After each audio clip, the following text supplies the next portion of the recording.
오늘 말씀은 여전히 두려움이라는 말씀으로 하나님 말씀 함께 나누도록 하겠습니다. 우리가 지금 노아의 홍수를 약 2주 그리고 오늘까지 3주째 같이 이야기를 하고 있는데요. 오늘은 노아의 홍수 가운데 마지막 이야기예요. 마지막 이야기는 이제 홍수가 다 끝났고 그리고 사람들이 어떻게 정착하게 되는지, 노아의 가족들이 어떤 일들이 일어나는지에 대해서 나오는 하나의 사건이죠. 지난 우리가 홍수 사건을 좀 다시 돌이켜보면 홍수에는 먼저 홍수는 어떤 의미를 갖고 있다고 했었죠? 심판이요. 네, 그리고 구원이에요. 그러니까 우리는 항상 양면성을 다 보는 거예요. 우리는 홍수를 볼 때마다 하나님의 심판만 자꾸 강조해서 보는데 사실은 그것은 구원이라는 사건이 더 중요한 메시지예요. 하나님께서 이 땅의 모든 것이 멸망받아야 마땅함에도 불구하고 그러나 주님께서는 다시금 구원을 시작하셨다. 이것이 어떤 핵심적인 메시지죠. 그리고 이 구원 사건은 노아 이후에도 끊임없이 이스라엘이라든지 그리고 온 민족을 위한 예수님을 통해서라도 구원이 어떻게 이루어지고 있는지, 멸망받아야 될 사람들에게 하나님께서 한 사람을 보내어 끊임없이 구원하시는 모습들을 반복적으로 성경은 보여주고 있어요. 그래서 성경은 어떻게 보면 많은 종말론자들, 많은 어떤 불안한 사람들에게는 심판의 책일 수도 있지만요. 하지만 하나님을 정말 잘 알고 그리고 하나님을 향한 어떤 신뢰가 있는 사람들에게는요, 구원의 메시지의 책이에요. 끊임없이 죄인들을 구원하시는 하나님, 여전히 멸망받아야 됨에도 불구하고 여전히 하나님의 은혜와 구원이 이 땅 가운데, 이 세계 가운데 존재한다는 것을 메시지를 전하고 있는 것이 바로 성경의 말씀이죠. 그리고 나서 우리는 이 노아의 홍수 속에서 쭉 이야기를 듣다가 몇 가지 이상한 점들을 발견해요. 특별히 과거에는 그냥 우리가 홍수 사건 하면 하나님께서 얼마나 비를 내렸는지, 하나님이 마음이 어땠는지에 대한 어떤 그런 것들을 살펴보았다면, 우리는 이번에는 조금 다른 관점들로 이것을 보았었죠. 그것은 바로 이 홍수를, 이 사건을 기록하고 있는 저자가 누구이고, 그리고 이 이야기를 듣는 수신자의 관계 속에서 이 홍수 사건이 어떻게 해석되는가를 우리가 함께 고민해 보았었어요. 그러한 관점이 아니고서는 해석되지 않는 어떤 이야기들이 이 홍수 사건에 숨어 있다는 거죠. 뭐냐면 홍수 이야기 속에 엉뚱한 이야기가 몇 개가 나와요. 첫 번째는 정결한 동물과 정결하지 못한 동물에 대한 이야기가 나오죠. 정결한 동물은 언제 구별되기 시작했죠? 율법을 통해서 구별됐던 거예요. 어떻게 보면 이스라엘이 이미 애굽으로부터 출입한 이후에, 율법을 그들이 받은 이후에 무엇이 정결한지 무엇이 부정한지를 알게 된 민족이죠. 그런데 홍수 사건에 이미 이런 정결과 부정에 대한 이야기가 나타나고 있다는 거예요. 뿐만 아니라 살인에 대한 이야기가 나오고 빛에 먹지 말라는 이야기가 나와요. 이것 또한 어디 나오는 이야기죠? 율법에 나오는 이야기들이에요. 왜 홍수 사건에 이런 율법에 대한 이야기들이 담겼을까? 이것을 우리는 어떻게 보면 그냥 간과하고 지나갔다는 것이죠. 끊임없이 성경은요, 우리에게 무엇을 얘기하냐면 지금 이것을 쓴 사람이 누구라고요?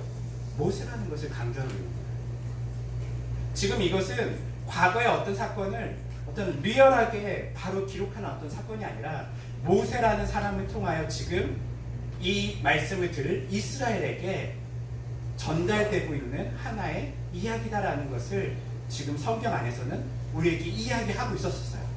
문제는 우리는 이것을 그냥 무시하고 읽은 것이죠.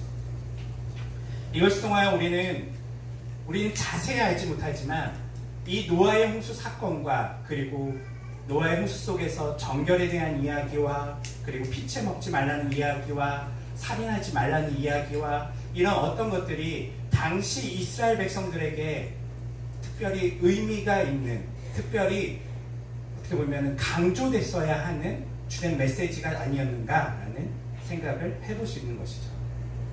왜 그런 얘기를 했을까라는 것은 우리 사실 알 수는 없어요. 왜냐하면 당시 모세가 이 이야기를 했을 때의 상황을 우리는 그것을 다 예측하기에는 너무나 우리에게 자료가 없고 이것을 다 알 수 있는 방법은 없다는 것이죠. 다만 이것을 통하여 우리는 뭘 알 수 있냐면 이 성경 노아의 홍수 사건에서 여기서 얘기하고 있는 것은 무엇을 강조하고 있다고요? 누가 이 홍수 사건을 기록했는지에 대한 흔적들을 남기고 있다는 거예요.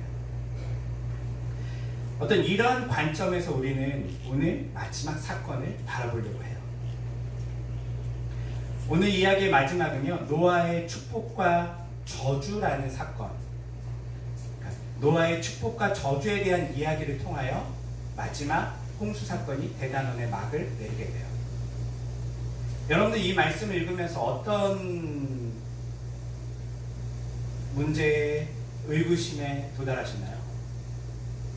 저는 이 말씀을 보면요, 이건 굉장히 사실은 난해한 말씀이에요. 우선 쉽게 이 이야기를 한번 따라가 볼게요. 지금 홍수가 끝났고요. 노아의 아들들과 노아는 가족들은 이제 정착을 해서 노아는 포도나무를 기르는 농사꾼이 되었다라고 이야기하고 있어요. 그리고 노아가 어느 날 이 포도나무에 나오는 포도를 가지고 술을 담근 것 같아요. 그리고 오늘 말씀을 보니까 만취된 상태로 잠들어 있어요. 어느 정도 만취됐냐면 옷을 다 벗고 잘 정도로. 이게 왜 중요하냐면요, 당시 이스라엘 백성들 뿐만 아니라 고대 중동에서요, 옷을 다 벗고 자면 돼요, 안 돼요? 네. 여러분들은 다 안 벗고 주무시나요? 다 벗고 자는 사람들 있잖아요. 그렇게 자는 게 문화인 사람들도 있을 거예요. 근데 고대 중동이라는 상황을 한번 볼게요. 고대 중동은 산업 지역이에요. 그리고 노아가 머물렀던 지역도 아마 그러한 문화권일 가능성이 높아요. 그런 지역의 가능성이요. 그렇게 봤을 때 밤에는 추울까요, 더울까요? 추워요. 낮에는 덥고요. 그래서 밤이나 낮이나 이 사막 생활을 하고 유목 생활을 하고 이 지역에 있는 사람들은요, 항상 자기 겉옷으로 밤에는 그것을 이불 삼아 덮고 자고요. 그런 것들을 해왔던 것이 그들의 문화예요.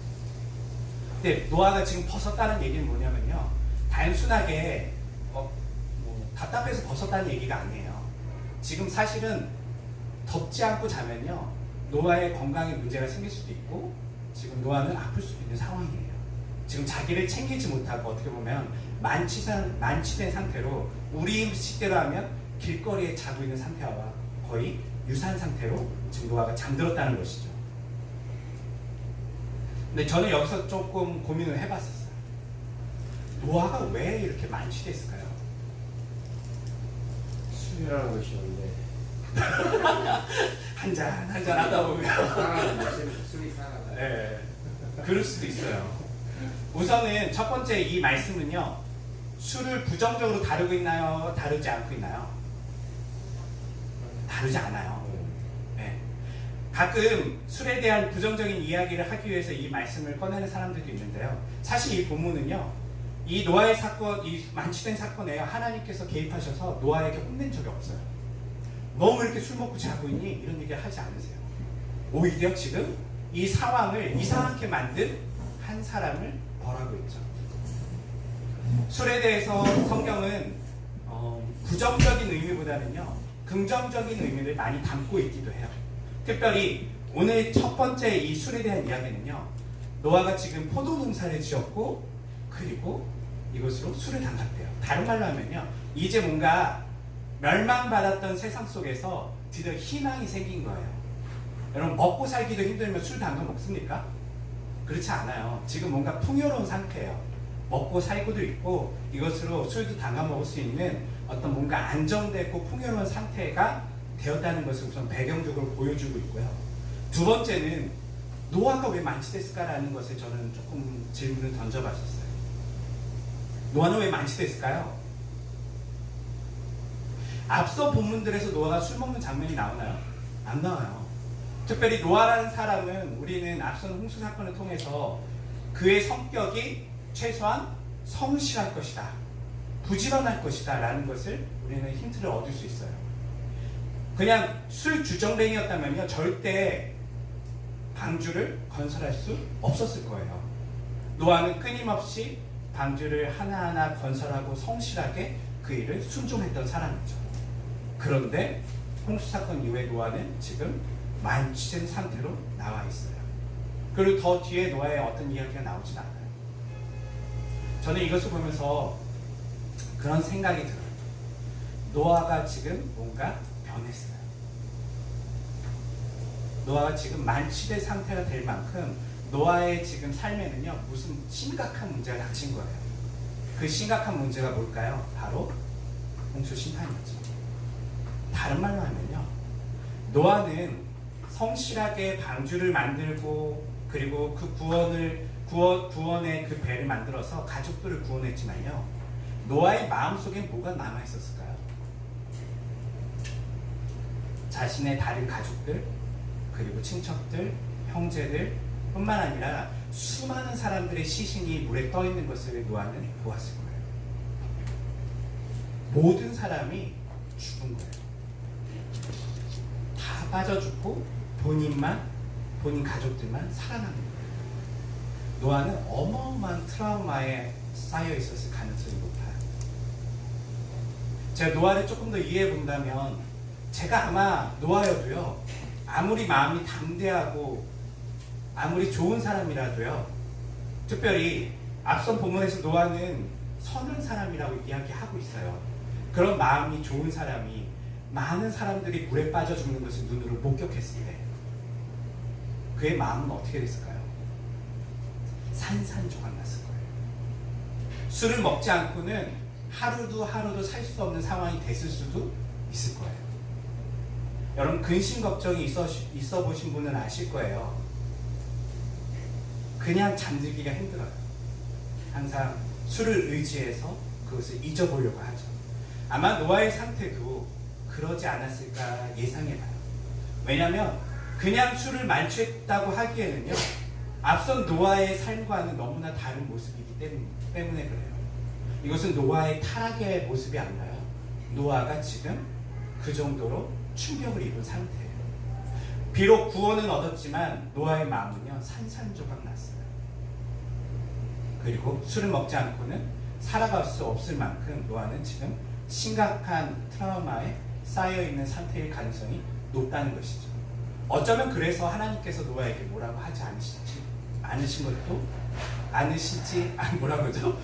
말이 보이는데, 아마 하나님께서 그에게 뭐라고 하지 않으신 것은 아마도 노아의 지금 마음을 알고 계시기 때문에 노아에 대한 어떤 비판은 없었던 것 같아요. 그런데 이 사건을 보고 지금 노아의 자녀들에 대한 이야기가 드디어 등장하기 시작해요. 첫 번째, 노아가 이렇게 벌거벗은 모습을 보고 이 모습을 첫 번째 목격한 형제가 누구죠? 자녀가요? 함이에요. 그리고 함이 이것을 보고 형제들에게 가서 이야기했대요. 성경에는 자세히 어떻게 이야기했는지는 나오지 않지만, 지금 노아가 이 이야기를 듣고 나서 화를 내는 것, 즉 뭔가 저주를 내릴 만큼 뭔가 분노할 만한 사건이었다는 것을 성경은 이야기하고 있어요. 그냥 형제들한테 형, 동생, 지금 아버지께서 저렇게 밖에서 옷을 벗고 장막에서 자고 계셔 라고 설명한 것 같지는 않아요. 아마도 뭔가 아버지에 대한 비난이라든지 아버지가 벗고 있는 것에 대해서 함부로 이야기했던 것 같아요. 아마 자녀라면 앞서 저희가 추측 가운데 노아가 그런 트라우마를 가지고 평생을 살고 있었다면, 자녀 입장에서는 아버지를 봤을 때 곱게 보지는 않았을 거예요. 저 술주정뱅이, 저 가족들을 책임져야지 저렇게 맨날 취해있나? 어떤 가운데 삐뚤어진 마음을 가지실 수도 있었을 거예요. 특별히 우리가 사는 우리의 삶에서도요, 여러분들이 자라온 삶의 배경 속에서도요, 우리는 이러한 부모를 만날 때가 있어요.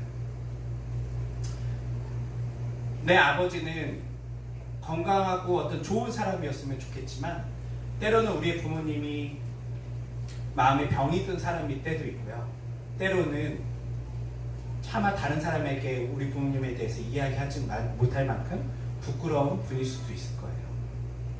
그런데 그런 상황 가운데 그것을 우리가 예상해 봤을 때 이 둘째 함은요, 아버지에 대해서 이해하기보다는 아버지에 대해서 사랑하기보다는 아버지에 대한 원망이나 아니면 아버지를 굉장히 함부로 이야기했던 사람이 아니었을까 우리는 예상해 볼 수 있어요. 이 이야기를 들은 나머지 두 형제는요, 오히려 아버지께 갈 때에 아버지의 하체를 보지 않기 위해서 등을 돌려서 가서 아버지를 덮어줍니다. 그리고 나서 노아는 술에서 깨서 잠이 깬 이후에 이 사건을 알게 되고 축복과 저주를 내리는데요. 저주를 누구에게 내리고 있죠? 성경에 보니까 가나안에게 내리고 있어요. 그리고 축복은 제대로 하고 있어요. 셈이라든지 야벳에게 정확히 하고 있어요. 이제 여기서부터 이제 난해한 문제가 생기는 거예요. 왜 가나안에게 내리고 있을까요? 잘못은 누가 했어요? 함에 했는데. 가나안은 누구죠? 함의 자녀예요. 손자예요. 그런데 왜 예를 들면 우리 아빠가 잘못했는데 자식한테 지금 저주가 내리고 있는 거예요. 이게 무슨 일이 일어난 거죠? 만약에 이것이 그냥 전통적인 어떤 이야기였다면 축복도 그렇게 해야 될 거 아니에요. 자식들한테 축복해줘야 되는데 축복은 정확히 셈이라든지 야벳에게 해주고 저주는 지금 가나안에게 하고 있다는 것이죠. 이 문제는 굉장히 성경의 난해 구절로 나와요. 왜 가나안일까? 무슨 일이 일어난 것일까? 이것을 여러 가지 성경학자들은 이야기하면서 먼저는 편집서를 이야기해요. 뒤늦게 누군가 이것을 편집했다 라고 하는 어떤 이야기도 있고요. 그리고 이것을 또 다른 방식으로 설명하는 것은 고대에는 자녀에게 어떤 자녀를 향해서 축복과 저주를 내리기 때문에 가나안에게 저주를 내려도 크게 무방한 것이다 라고 하는 해석들도 있어요. 그런데 저는 이 두 해석을 다 들어도요, 뭔가 부족한 것 같다는 느낌이 들어요. 네. 왜냐하면 앞서 얘기한 것처럼 가나안에게 저주할 거면 축복도 그렇게 해야 될 거 아니에요. 네. 그런데 그렇게 하지 않았다는 거예요. 이것을 여러분들 어떻게 해결할 수 있을까요?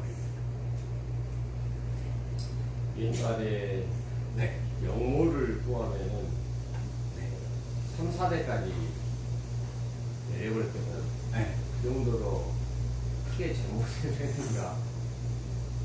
그냥 가벼운 잘못이 아니라 그건 정말 큰 잘못을 했는 모양이야. 예를 들면 둘째가. 네. 그래도 한 글자라도 함과 가난이라고 얘기해도 되잖아요.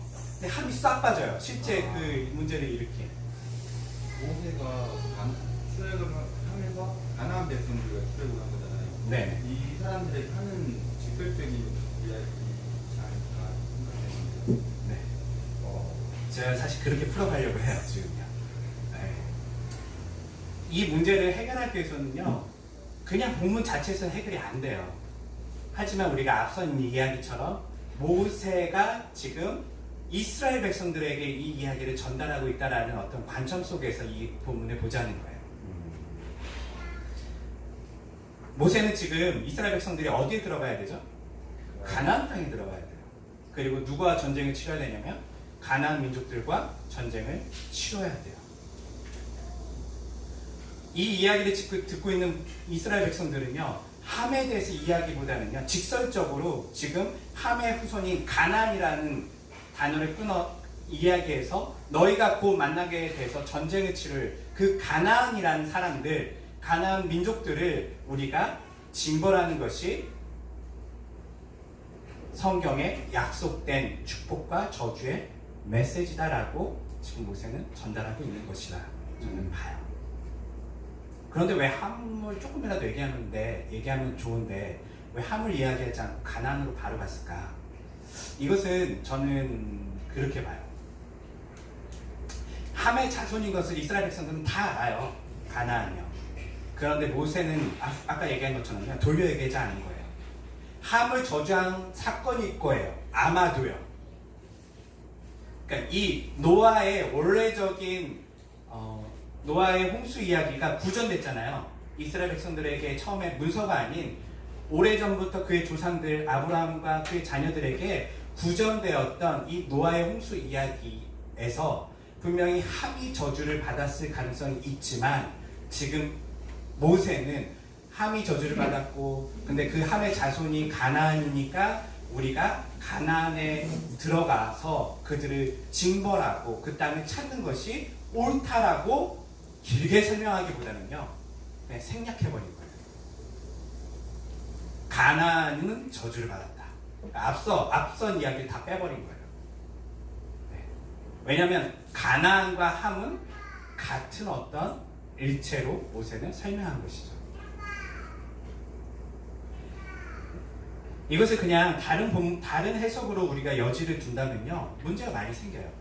앞선 이야기한 것처럼 많은 우선 전통적인 해석 방식, 그의 자녀를 저주하는 사건이 보편적인 어떤 이야기라면 함의 자녀가 사실 가나안만 있지는 않거든요.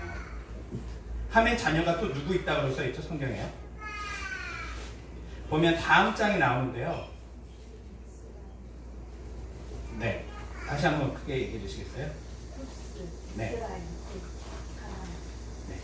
구스, 미스, 라이, 붓이라는 자녀들도 같이 존재해요. 그런데 함만 가나안만 저주를 내린 사건으로 표현하고 있는 거예요.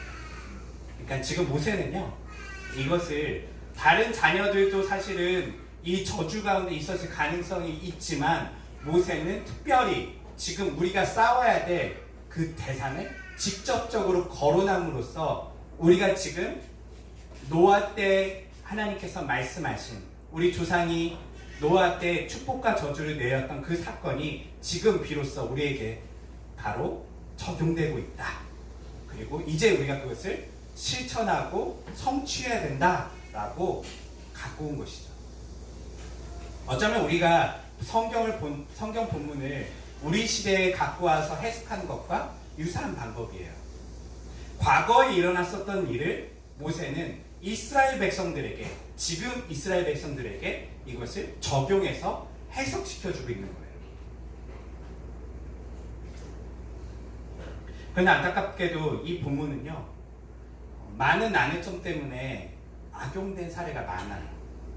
특별히 가나안은 노예가 되잖아요. 성경 본문에 보면요.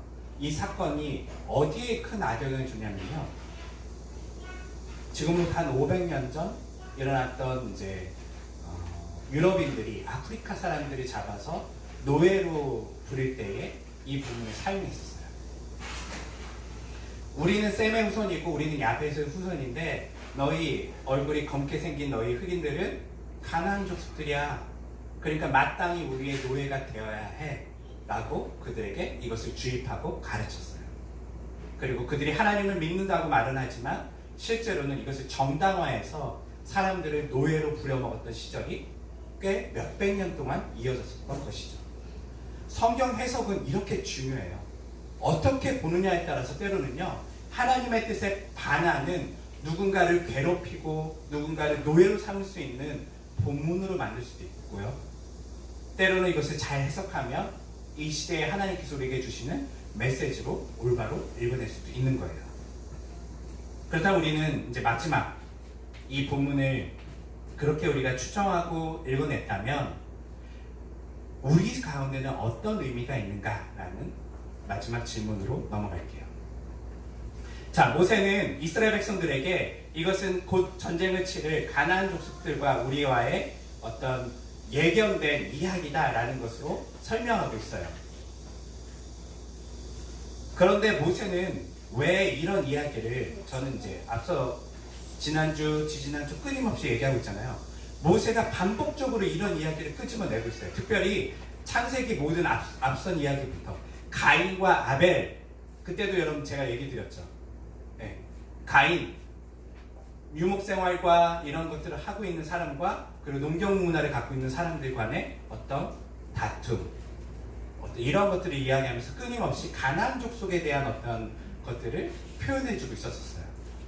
그런데 왜 모세는 이렇게까지 계속 가나안 족속과의 이스라엘과의 갈등을 성경 속에서 표현해주고, 그리고 가나안 땅 정복은 하나님의 뜻이라는 것을 끊임없이 반복해서 이야기하고 있을까요?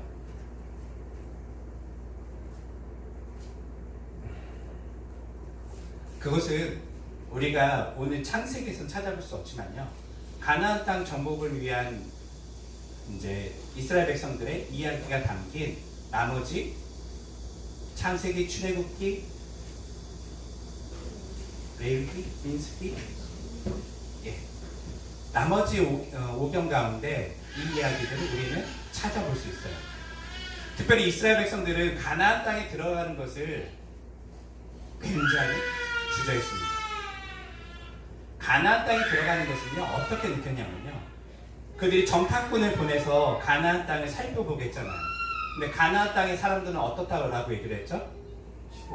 네, 키도 크고 그들은 거대하고 그들은 훌륭한 무기를 가지고 있었고, 근데 자기들은 어떻다고요? 메뚜기와 같다라고 굉장히 표현하고 있었어요. 가나안 사람들이 쉽지 않은 사람들이에요. 가나안 사람들은요, 어쩌면 그들이 무슨 얘기를 하고 있냐면, 우리가 애굽으로 돌아갑시다 라고 할 만큼 어떻게 보면 애굽보다 더 무서운 존재인 거예요. 야, 저기 갔다 오면 다 죽을 텐데, 그래도 애굽 가면 노예 정도로라도 우리 써줄 텐데, 저희 가면 우리 다 죽을 텐데, 이런 생각을 가질 만큼 가나안은요, 두려움의 어떤 대상이에요. 근데 모세는 끊임없이 반복적으로 창세기 기사 속에서 반복해서 얘기하는 거예요. 가나안 땅, 특별히 이 가나안 땅과 가나안 민족은 하나님께서 우리에게 주신 언약의 땅이고, 그리고 이 땅은 이제 우리가 들어가기만 한다면 그것이 성취될 것이다 라고 반복해서 이야기하는 거예요. 우리는 지금 두려워하고 있는 저 사람들은 실제로는 우리에게 주신 거야. 마치 노아 때 우리 할아버지 때 그 가나안 사람들을 우리 조상에게, 우리 조상들의 노예로 주신 것처럼 이제 우리가 들어간다면 저 사람들은 우리한테 꼼짝 못할 거야 라는 것을, 메시지를 끊임없이 반복해서 이야기하고 있다는 것이죠. 그래서 두려움에 떨고 있는 사람들에게 어쩌면 이 창세기는 주어진 복문일 수 있어요. 우리는 지금까지 창세기를 읽을 때에 끊임없이 어떻게 읽었냐면, 이런 것들을 다 배제하고 있어요. 모세가 이걸 왜 썼을까? 이걸 들어야 되는 수신자의 상황은 어땠든가를 그냥 잊어버리고 바로 우리 상황 가운데로 갖고 온 것이죠. 그런데 이런 관점으로 본다면 창세기는 어떤 책이냐면요, 용기 준 책이에요. 두려움에 떨고 있는 사람들에게, 아니야, 너희가 두려움에 떨고 있는 그 대상은 하나님께서 우리에게 주신, 어떻게 보면 밥이야. 우리가 들어가기만 한다면, 용기를 갖기만 한다면 우리는 그 땅을 차지할 수 있어 라는 것을 반복해서 이야기하는 본문이라는 것이죠. 그리고 이러한 이야기는 뒤에도 끊임없이 이어져요. 아브라함에 대한 이야기, 그리고 요셉에 대한 이야기, 이 사건들을 통해서 끊임없이 가나안 땅은 우리 조상에게 주신 땅이야, 우린 곧 그 땅에 들어가야 해 라는 것을 강조하고 있다는 것이죠. 우리 삶 가운데 다시 한번 이것을 갖고 와봅시다. 모세가 말한 것처럼요, 우리는 어떻게 보면 이스라엘 백성들처럼요, 우리도 두려움이 많은 사람들이에요. 성경의 많은 메시지들 중에 우리에게 어쩌면 가장 많이 필요한 메시지는요, 용기일 거예요. 얘들아, 용기를 가져. 창세기는 끊임없이 이 얘기를 하는 거예요. 얘들아, 용기를 가져. 하나님께서 우리와 함께 하셔. 하나님께서 약속하셨어. 그런데 이스라엘 백성처럼 사실 저희들도 늘 그러한 마음으로 이 세상을 살아가죠. 여러분들을 두렵게 하는 것은 무엇인가요? 이스라엘 백성들에게 가나안이었다면 여러분들은 어떤 게 가장 두려우세요? 그리고 그것 때문에 주저하고 있는 것은 무엇입니까? 어떤 사람들에게는 죽음이 두려울 수도 있어요. 때로는 건강에 대한 염려가 있을 수도 있고요. 어떤 사람들에게는 취업에 대한 것이 두려울 수도 있어요. 또 어떤 사람들에게는 가정을 이루는 것이 두려운 고민일 수도 있어요. 여러 가지 우리에게는 가나안이라는 것이 있어요. 우리 안에 그것만 생각하면 내 마음이 쪼그라드는 그거, 나를 두렵게 하는 그거. 그런데요, 성경은요 끊임없이 우리에게 얘기해 주는 거예요. 용기를 내. 하나님께서 너와 함께 하셔. 그리고 너가 용기를 내서 그것을 도전한다면, 그 땅에 들어간다면 하나님께서 너를 통해서 일하실 거야 라는 것을 이 창세기를 통하여, 노아의 홍수 이야기를 통하여, 앞선 모든 사건들을 통하여 반복해서 우리에게 이야기해 주고 있어요. 그래서 예수님께서도 어쩌면 성경의 많은 교훈들 중에 예수님이 가장 많이 하셨던 이야기가 뭔지 아세요? 사랑하라였을까요? 사랑하라라는 말씀보다요, 예수님이 더 많이 말씀하신 것은 두려워하지 말라는 거예요. 걱정하지 말라는 거예요. 하나님을 믿으니 나를 믿어라. 하나님께서 이 모든 상황을 아시고 계신다. 하나님이 너희의 아버지가 되시는데 하물며 너희를 돌보시지 않겠느냐라는 것이 신약부터 구약의 모든 성경이 나오고 있는 메시지의 주된 이야기라는 것이죠. 사랑하는 성도 여러분, 우리는 지금 코로나 상황 가운데 살고 있어요. 그리고 저는 특별히 올 여름을 겪으면서요 걱정이 많이 돼요. 어떤 학자들이 그러더라고요. 지금 일어나고 있는 기상이변은 사실 학자들이 예상한 것으로는 앞으로 20년 후에, 한 30년 후에 일어날 사건인데 지금 우리에게 일어나고 있대요. 그러니까 예측보다 굉장히 빨리 기후변화라든지 이 땅의 어떤 지금 환경에 대한 문제들이요 급격하게 일어나고 있는 상황이에요. 그래서 이런 사건이 일어나면 지금 많은 걱정들을 사람들이 하고 있어요. 지금 일본도 물난리가 나고 우리나라도 어마어마하게 지금, 저는 이런 날씨를 처음 경험해봐요. 8월까지 이렇게 장마가 지속된 적을 본 적이 없어요. 이런 가운데 우리는 두려움에 떨 수밖에 없는 것이죠. 어떻게 될까? 우리는 과연 살 수 있을까? 우리의 미래는 어떻게 될 것인가? 그래서 사람들은 끊임없이 얘기하는 것이요, 포스트 코로나 이후는 어떻게 될 것인가? 그 주된 이야기의 핵심이 뭐예요? 두려움이에요. 이 시대에 이제는 과거에 누렸던 것들 누릴 수도 없고, 그리고 환경도 다 파괴돼서 암울한 미래가 우리에게 펼쳐질 것이다. 어떻게 우리는 이것을 이겨낼 것인가? 라는 것이 주된 사람들의 이야기이고 학자들의 이야기예요. 그때 우리는 동일한 사건을 보면서도 우리는 용기를 가져야 돼요. 왜냐면요, 하나님은요 항상 구원하시는 분이세요. 우리에게 어려움이 닥쳤고 우리에게 지금 두려운 대상이 생겼다면 그것은 우리를 무릎 꿇게 하고 우리를 어떻게 보면 절망시키는 존재가 아니라요, 우리는 그것을 뛰어넘어서 하나님께서는요 하나님의 일을 하시는 것을 목격하게 하신다는 거예요. 저는 감히 얘기할 수 있어요. 인류는요 더 어려운 일이 생기더라도 하나님께서는 구원을 펼쳐가실 거예요. 이 땅에 많은 교회들이 무너지고 이 땅에 많은 사람들이 절망 속에 있다 할지라도요, 하나님은요 한 사람을 통해서도요 인류를 구원하신 분이시고요, 하나님께서는요 배 한 척으로요 모든 것을 새롭게 시작하신 분이라는 거예요. 그리고 하나님은 우리를 두렵게 하는 그 모든 것들을요 정복시키는, 어떻게 보면 용사와 같은 하나님이시고 우리에게 용기를 주는 하나님이라는 것을 우리가 잊지 말아야 된다는 것이죠. 사랑하는 성도 여러분,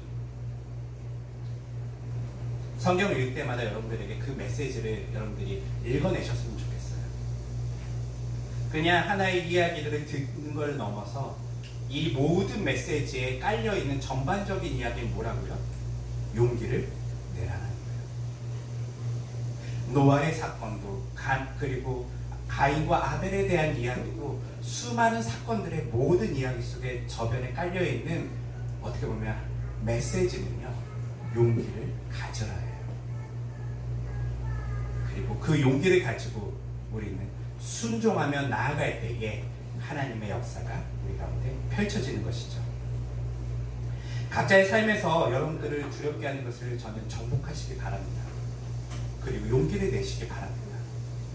그것이 바로 어떻게 보면 이 어려움은 우리를 구원하시고자 하는 하나님의 구원의 뜻이 담겨 있다는 것을 꼭 잊지 마시면서 두려운 세상 속에서 용기를 가지시고 그리고 용사처럼 살아가시는 모두가 되시기를 주님의 이름으로 축원합니다. 기도하겠습니다.